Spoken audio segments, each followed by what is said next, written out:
All right. Well, I'm really excited about spending some time with you, Getu.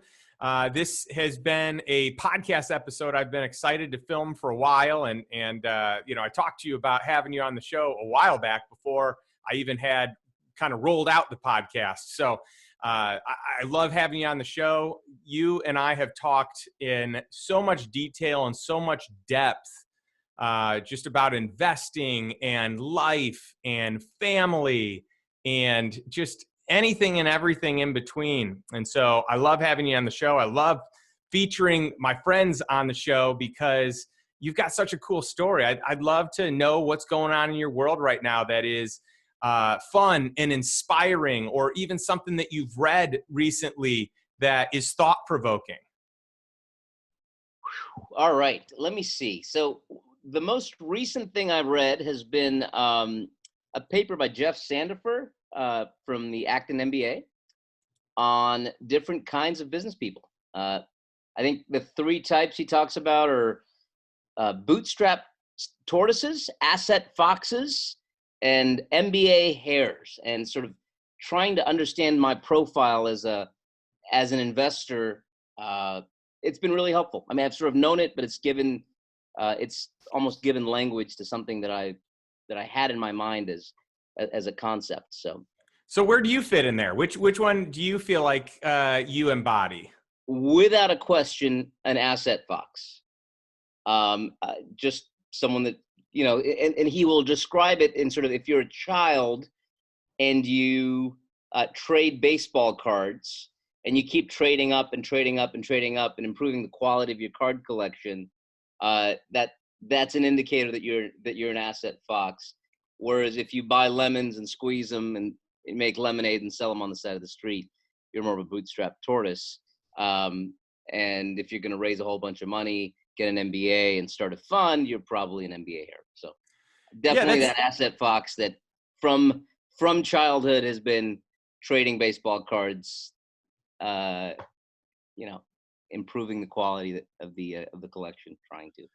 Yeah, it sounds like a really smart way to go about it. It's cool kind of hearing the different descriptions and, where you can fit into. I think that that's a brilliant strategy. I know you've been investing for a lot of years. I'm curious how you got started investing. I started when I was a junior in college. So I think I was 18 or 19 years old. That was a nice job. Early start. It was after a couple of summers working on Wall Street, and really, having a pretty intense internship experience at one of the Wall Street investment banks, but feeling that I was flying at 30,000 feet, trying to sound intelligent and sophisticated about very, very large deals that in reality I knew very little about. And I just wanted to, depart from the 30,000 foot level and come down to the ground and understand the mechanics of a deal, source a deal, negotiate a deal, add value to a deal, and just be involved in every process and every part of the process. Although the numbers were a lot smaller, I guess you could just say the desire for a much more entrepreneurial experience at such an early age. That's cool. I mean, sometimes you have to fake it till you make it, right? Everyone's heard that saying before, but I think it's really true when you're dealing with, you're in a space where you just don't know this investment world and it's way out of your league, but you've got to be able to kind of hang. And the more you can kind of buy yourself time to learn it by just trying to talk the talk, trying to act like you know what you're talking about, you have that time to then, actually get into the know, which I think is cool. 100%. And, I love talking to you because you are incredibly smart. I talked about this last time we got together. We had a nice time sitting outside, hanging out here in the lovely Austin weather, and, had some tea and some breakfast. And we just talked so deeply about so many of the things that are going on in the world. And I love how thought-provoking your questions are. I love how below surface level you get. And I'm curious, where did that come from? A lot of people, it's so much easier to have surface level questions and, hey, let's talk about sports and, stuff like that. But you ask so many questions. You're so engaging. Where does that stem from? Whew. I think if I had to go back to the beginning of that type of thinking, or that type of um, questioning, maybe my senior year in high school, I had a Spanish literature teacher. And it's interesting because you had asked me sort of my strengths and my skills in business, and people say, "Oh, where'd you learn it?" I go back to this literature class and my study of literature. Uh, it all kind of dovetails. So it was a Spanish lit class. There was a lot of philosophy, literature, but the whole point of the class was just to ask questions, to be okay with ambiguity, to be okay with, and so I would say that the parallels now in my business life are, being okay with ambiguity in literature has become being okay with uncertainty in the investing world. And then deep reading, very close reading of literature is now due diligence, right? It's really deeply getting into, asking questions about the author or the author's intent, or trying to really get to the heart of a text. What is the essence of a text? When you're studying, same thing. What is the intrinsic value? What's the ultimate intrinsic value here of an investment? There's a lot of paring down that we had to do, and that was started in high school, and then all through college, I studied literature, and I really couldn't see the connection. But I think if I had to connect the dots, that's probably where it is. Just really thinking deeply about things in order to arrive at the essence of it. What's the main idea here? The same questions that you ask. So all you kids out there that are in English class, it's not a waste of your time. That's awesome. And it's interesting that is maybe the catalyst, right? You would think that it was maybe a business class or an internship or a mentorship, just someone that is more in the field of business or entrepreneurship or investing. So that's really neat. Yeah, I would describe it more as a way of thinking, and an approach, sort of a critical approach and a critical framework of thinking, but that just happens to now be applied to deals and investments as opposed to works of literature. That's awesome. And when I think about you, I think you're literally one of the smartest investors that I've ever met. And I think that you are you do such a good job of structuring deals and protecting the downside risk, but yet creating a really good return in what you decide to allocate your capital in. I'm curious if you'd like to expand a little bit on what it is that you do professionally and what some of your secret sauce is. Oh, the secret sauce. I don't know that there's a secret sauce, but I will say, what is my competitive advantage? And I am an individual investor, which gives me a competitive advantage over institutional investors. And what is that advantage? It's the nimbleness, I think. I can go into and out of things a lot quicker. I can understand a very local market. My target market for years has been sort of 5 square miles in the District of Columbia. So it's a hyper local focus, but I'm also opportunistic depending on where things are in the cycle. So early in the real estate cycle, there was low-hanging fruit, and then as markets rise and opportunities become more scarce, you start having to go into more and more complicated areas. So I would start, I started renovating houses when I was 18 or 19, and then it was converting brownstones into condos. But then everyone else started doing that, so the margins compressed. And so then I realized you had to go into ground up construction because the barrier to entry was higher. So just shifting from, as the opportunities present themselves, trying to use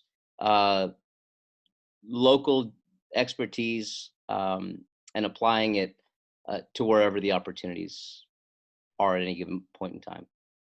That's awesome. And how did you get started investing, Getu? How did I get started? It was in college. I've always had an appreciation for the built environment, and ever since I was a kid, play with Legos all the time, and just would design houses, go to open houses. So the built environment, I think in floor plan a lot. I as a kid, I thought in floor plan. So I always knew that I loved space and the built environment. And I was, a little bit of a hustler as an 8-year-old.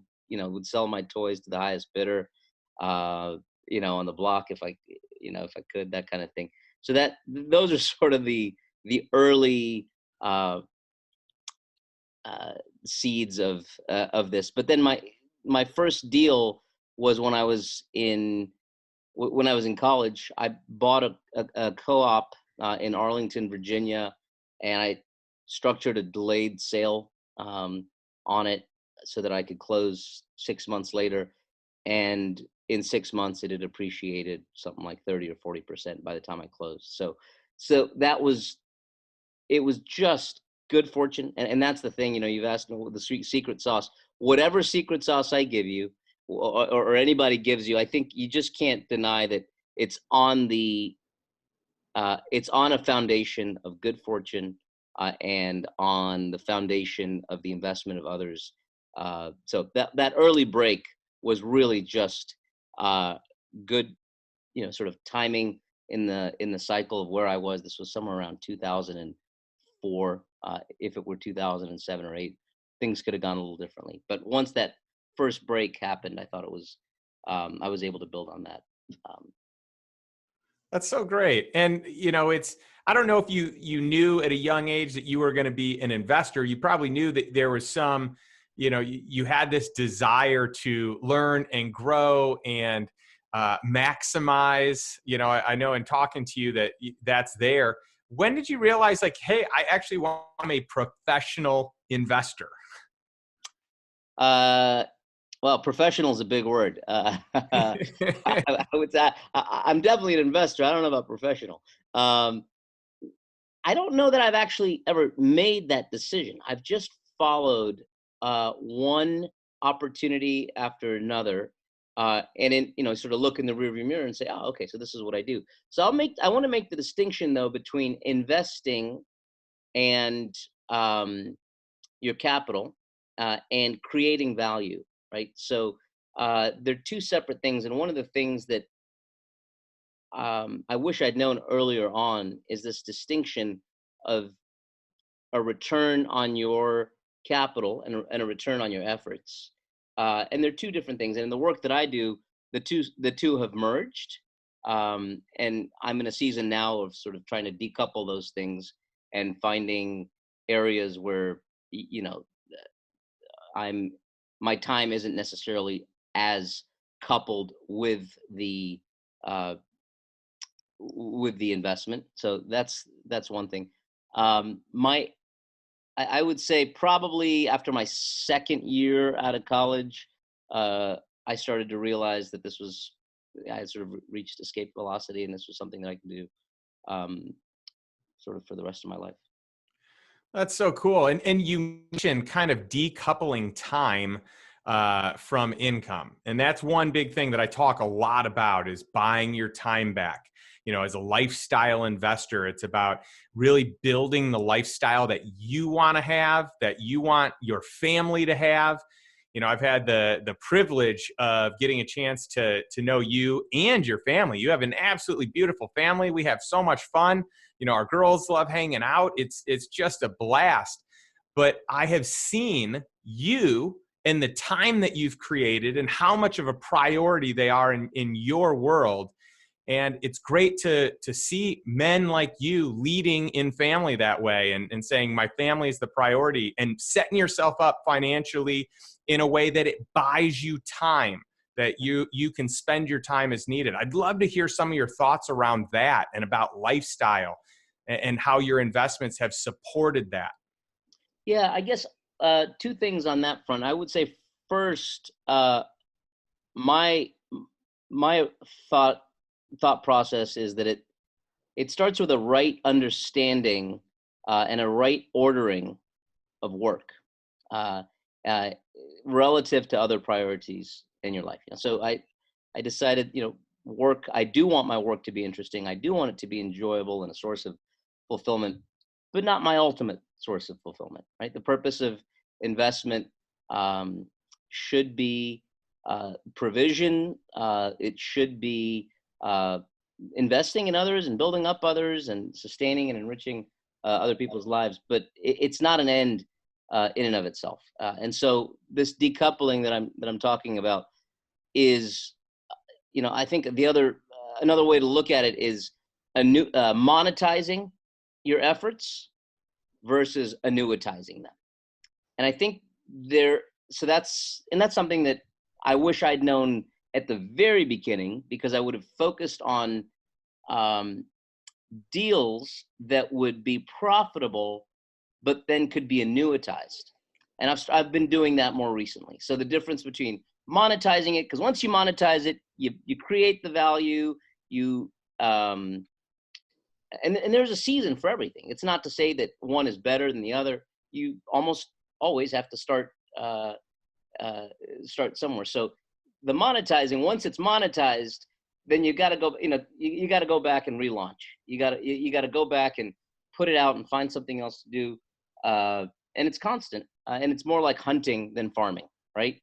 But when you can find assets that are evergreen in nature, you can create value, and it's a much more tax efficient way to generate the value by keeping things for a very, very long time, and you let market forces of scarcity, which create value passively, do their thing. So some of my best investments have been investments where there was an acquisition, a creation of value, and then the exit was an annuitizing of the entire asset and a holding for a very long period of time. I love that, Getu. That's such a unique perspective and a great way to kind of define the different types of investing, monetizing versus annuitizing. And, one being more of a transactional one-time type of payment and earning, and another one being spread out over a period of time, maybe indefinitely, but certainly for the long haul. I love that thought process. Is that something? So obviously the way that you've invested has obviously shifted over the years. This would be one example of them. I'm curious if there are other ways that you've seen your overall investment philosophy and strategy shift. Yeah, so I guess going back to this annuitizing, that's probably the biggest shift that's happened. But the key is certain assets lend themselves more to being annuitized than others. So the asset that I was initially dealing in were single family homes. And they were not great long-term investment vehicles or stores of value. And so that transition from effectively being a home builder to being an investor, sort of when I realized it's the land piece that's scarce and that's appreciating, and the improvements are actually depreciating. They are most valuable the day that a property is completed.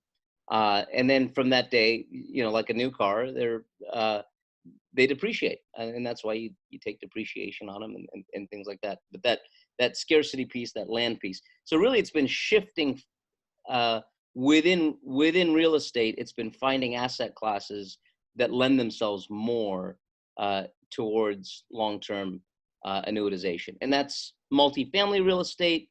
But the challenge there for me has been they're operationally very intensive. So I shifted to commercial and doing net lease things because that allowed me to hold things without having a very large management operation. And I think people don't really understand, as a general rule, what net leasing is. A triple net type of investment. Can you elaborate on that for our audience to help them dial into what you exactly mean here? Yeah, net lease essentially means in a commercial lease structure, the tenant is responsible for taxes, insurance, and all expenses, as opposed to uh, a traditional residential lease where the landlord pays those expenses on the tenant's behalf. Very unusual for residential leases to be net lease, very common for commercial leases to be net lease. And the big driver of value in net lease transactions is the creditworthiness of the tenant that you're signing with. Because you're depending on a stream of income and the length of the lease. Yeah, and so those are always, really unique investments, and I'm a big fan of those as well. You and I have talked at length about this, and it's a different type of strategy. A lot of what I've talked about with other investment clubs that I've done and other shows that I've done have been more on the residential side, and more of a cash flow investing asset based on the rental, but it's going to be mobile home parks, single family homes, self-storage, apartment complexes, right? You get into the commercial side, now you're upgrading your tenant base, right? Now you're working with people often that are, I don't even want to say people, companies. You're working with entities that often will fully guarantee the lease term. And these are 10-year leases, if not more. And so it's a whole different animal, right? Yep, it's a whole different animal. There's no free lunch, and so you've just got to be fully aware of what the risks are and what the benefits are. So, without a doubt, having a triple net lease that is guaranteed by a company is far less management intensive than an apartment building. And so, going back to your whole idea of lifestyle investing, it would seem like a dream. Why wouldn't I want my tenant to handle all the expenses? The risk there is concentration risk largely. A lot of these properties are built to suit, or they're built for a very particular tenant's use. So you're basically taking on the credit risk of whatever tenant you are signing.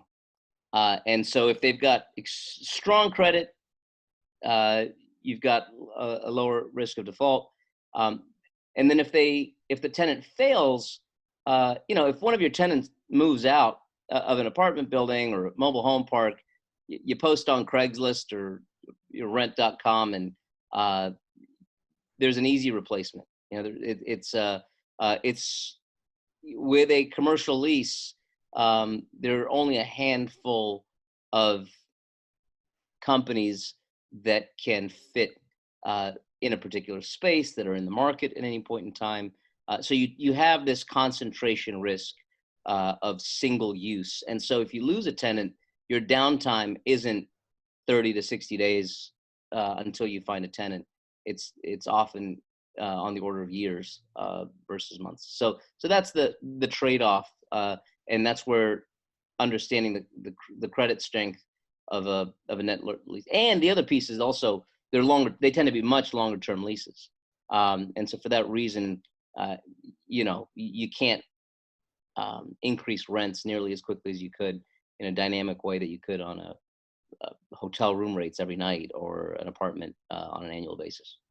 Yeah, and another interesting component about these type of leases is that you really have to pay attention to where in the lease cycle is this particular investment, right? Because let's say that you're looking to buy something and there are only 3 years left. Well, that ends up being potentially riskier than if you were at year 7, right? Correct. And then there are a lot of different strategies you can utilize on the 1031 front, which I know a lot of people will kind of continually upgrade, like what you said before, where you trade up and you 1031 into bigger properties, and you utilize kind of the years in that. So you might buy it at 10 years, sell it at 7 years, or something like that. I'm curious if you have a strategy with that. I know you're more of a buy and hold kind of guy, but I'd love your thoughts. Yeah, the exit largely, so I would say it really depends on the underlying value of the land. So if there's no other use, or you can look at a net lease, and this is to me the sweet spot, is if the net lease is on land that could have a future repurposing, that has intrinsic value, that could be upzoned, that could be redeveloped, then I think the thinking shifts, and you really want to use that net lease as a covered land play and as a way of holding this for a very long, indefinite period of time, as long as you can, through refinancing it. However, if the value's capped and there's no future growth potential, and it is a single store, there's no assembly options, and you've created the maximum value for the foreseeable future by signing that lease, then you have an asset that's going to be declining in value as the lease term burns off, right? So that's those are the two things to think about as far as the hold time frame. Yeah, that's interesting. I love hearing that. You know, I keep thinking about all the things that you've learned along the way, and we all do this. There's different seasons in life, and different chance connections, and relationships that we have, and mentors that kind of flow in and out of our lives. I'm curious who some of the people that you have known, worked with, developed friendships with, like who are some of the key influencers or mentors that you've had in your life, and why? I guess, going back to my earlier comment that so much of this is on a foundation of good grace and fortune. My parents, I'll credit them for what I'll call the setup. They're immigrants. They set me up in this country where these opportunities are possible, and so all of these secondary and tertiary relationships, I don't think would have mattered had they not made the sacrifices to put me in this place and in this path without knowing it. I mean, this wasn't they just knew that this was a country of opportunity. So I'll start with that. Having said that, in the business world, one person that comes to mind is a friend of mine, Joe Englert, who recently passed away actually this summer. And he was a pretty prolific restaurant owner operator in the DC area. And I was fresh out of college rather, debating, thinking about going, working for a bank and kind of working up the ranks. And he really pushed me to take a risk at a season of life where that risk, where the cost of failure or the repercussions of failure were relatively low. And he just said, one, keep your burn rate low.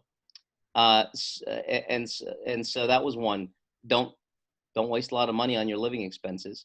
And so I, lived in a garage with a couple of roommates, and he gave me opportunities to do things. So, but what he also taught me was to never look down on any particular kind of work, right? So, fresh college degree in hand, I was, out suit shopping, for a new job. And I traded that in and had to basically go to Home Depot for 4 months straight and pick up materials and start doing demo. And you almost have to go back a step or two if the ultimate path is going to be better. So not being afraid of taking a few steps back if it's if the purpose ultimately is to be on a road that has a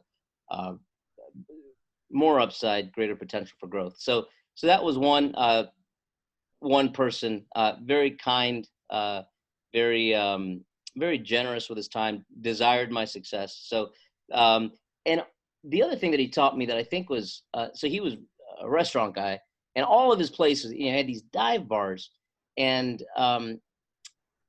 but people were drawn to these places because they were so quirky but thoughtfully designed.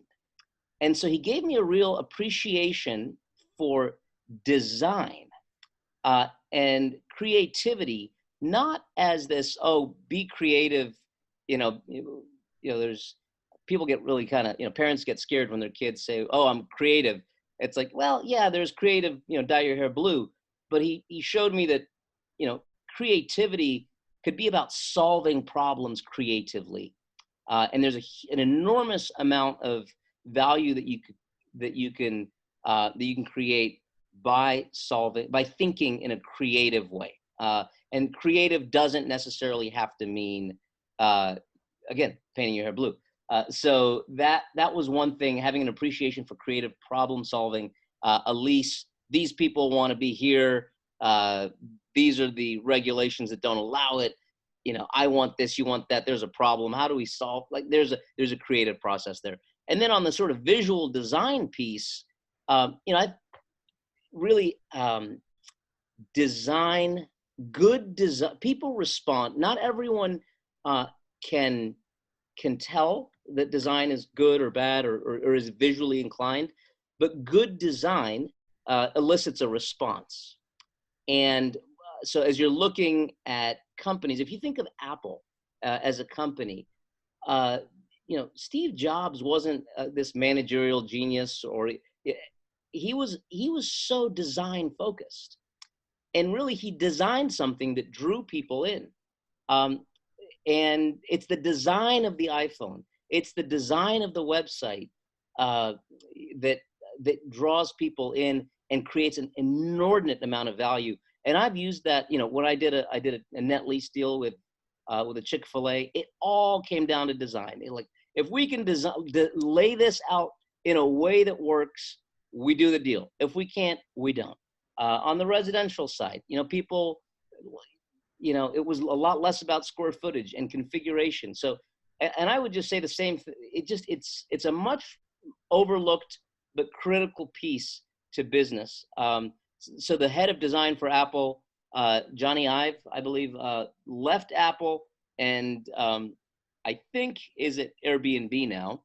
And if you look at the educational backgrounds of the guys at Airbnb, they're not MBAs.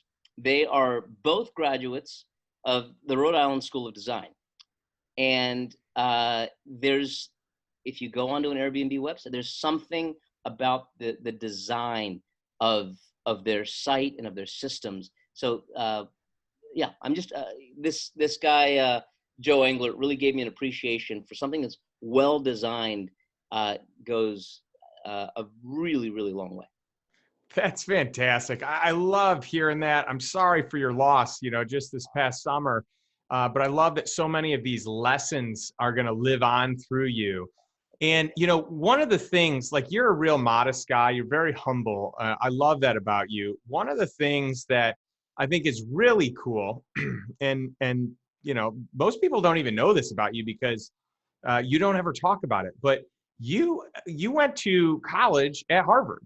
You have a fantastic degree at a fantastic school, and it would be so normal for you to just go to Wall Street and move into the banking sector, or do, that's kind of like the path that most people take when you graduate from a prestigious school. So I think it's important when people hear that you said, hey, I actually went back to the drawing board instead of taking that path, which is probably the path I could have gone, should have gone. Most people would tell me I'm crazy for not doing it. You said, hey, let me actually go to Home Depot, get a work belt, get a hard hat, get some boots, roll up my sleeves, and really figure this game of real estate out. I just think that's so admirable. And I'd love to hear just even more of your thought process there. On that. Yeah, I think I would say that there are a lot of different currencies in which you can get compensated. And some of them are more obvious than others. I think personal satisfaction in the work that you do is a kind of currency. Prestige is another currency that people can get paid in. And my sense early on was that I didn't have a high value on the currency of prestige. And I felt like it came at the expense of earnings. And I thought, well, I'd rather earn more and have a more profitable business that was far less prestigious than do something that's extraordinarily prestigious and doesn't have a path for growth. So my path isn't the right path for everyone. I think we're all unique and have different strengths and different weaknesses, but the world certainly ascribes a heavy, heavy value on prestige and pedigree. And I questioned that early on, still do to some extent, but I also understand that a lot of that prestige and isn't for naught. I mean, I think there's a reason. These teachers that I'm talking about, I benefited tremendously from my my education at Harvard, but it's from my teachers, from my relationships there, and for me, it wasn't necessarily because of the prestige. I love that. I love that it's not about that currency, because most people, that is the default currency, and it's hard to not do what other people are doing or to keep up with the Joneses. It's hard to not get the job you thought you were going to have, or to have, a nice office and a nice high rise with a firm that has a really strong name, a really strong brand. I just love that. And something else I love, Getu, is that you said prestigious. I have been having a debate for years with one of my friends. We'll just call him a super intellectual. Has many degrees from different places, and he assures me that it's supposed to be prestigious, not prestigious. And we've been going back and forth. I'm like, you have to be kidding. I'm not gonna get in between you two. Yeah, this is good. I've got some support here from an Ivy Leaguer, so I think that's great. I love it. That's cool. I've got an interesting question for you, as we're kind of coming to the end of our time together. And I want to know, because everyone kind of looks at wealth differently. Everyone looks at freedom differently. I'm really curious because to me, wealth creates freedom, because to me, wealth is not just about finances, though a lot of people look at wealth that way. To me, wealth is way more all-encompassing and holistic, and it's going to take into account time and health and just really how you spend your time, treasures, and talents. I'm curious what wealth and freedom mean to you, Getu. Boy. I think the first word that comes to my mind as I think about wealth is stewardship. And there's a real relative aspect to this. And I think that there are wealth creators that on an absolute dollar basis have created a lot less because they've set their kids up for opportunities, right? And so it's more about stewardship of whatever circumstance you're in, whatever hand you've been dealt. Are you stewarding it well?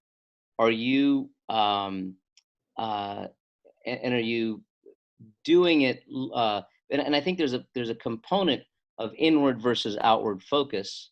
And I think if you're overly focused on this accumulative process, it can rob you. And it's actually, it can rob you of its very purpose. You become a master, it becomes your master, and wealth can become your master, and you start working for it, or the pursuit of it can become that. And so I just think that that's something to be very, very mindful of, thoughtful of sort of what your relationship is with this at different seasons of life. At some seasons, it's just survival, and that is an extraordinarily honorable relationship to wealth as survival.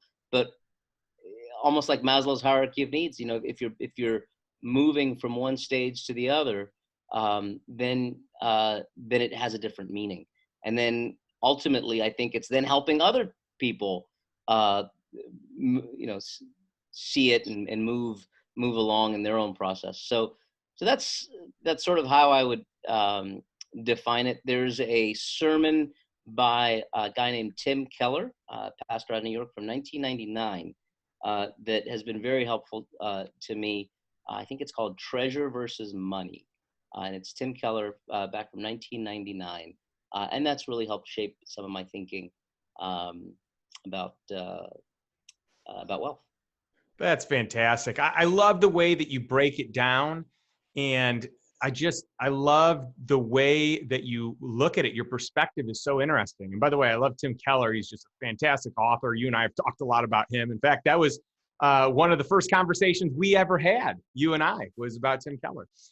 But I love your answer there. I think that's so honest and so true. And we have to be careful. And we have to be careful for our own sake, but we also have to be careful for our children's sake, for our spouse's sake.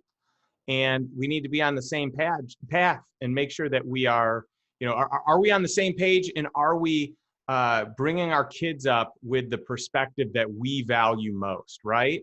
That's right. I'm curious, how has being a parent kind of shifted some of your perspective here, or some of your values, or some of the things that maybe the way you were versus the way you are, the way you invest versus the way you invest today, the way you spent your time versus the way you now spend your time? I think the question of what is urgent and what is important is something that has come into much greater focus for me as a father. And I have recognized that things of urgency aren't always the most important things. And things that are the most important have not been the most urgent. So I think, again, it's a right ordering of things. And I would say that my goal and what I've been working towards is making the urgent and the important align, right? And so deals, particularly because the pattern of my investing is so it's not linear. It's very sporadic. A deal will come and you either catch it or you miss it, kind of thing. And so it can almost put you into a state of hyper urgency for all things, because every call might be an important call. But there's just an element of boundaries that has, particularly with kids, that has had to come in. And there's an element of faith there for me that has had to say, you know what, you're not going to get them all, and make your kids, who are more important, far more important than any deal, make them urgent and give them that sense of urgency. So it's a work in progress for sure, but it's something I've been thinking about.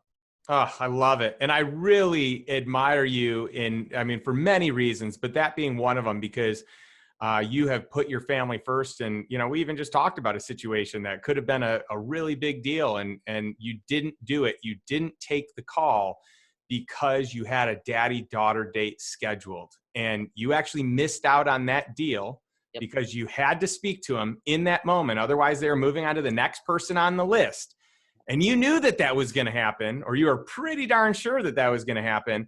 And you still said, you know what? I value my daughter and this quality time way too much than to try and reschedule on my daughter to take this call. And I just think that is so amazing and so honorable. And, there's a temptation, even when you do it right one time, it doesn't mean that you're right indefinitely, right? There's still a temptation. Absolutely. The next call, there's a temptation. And so it's a muscle. You gotta discipline. You gotta train.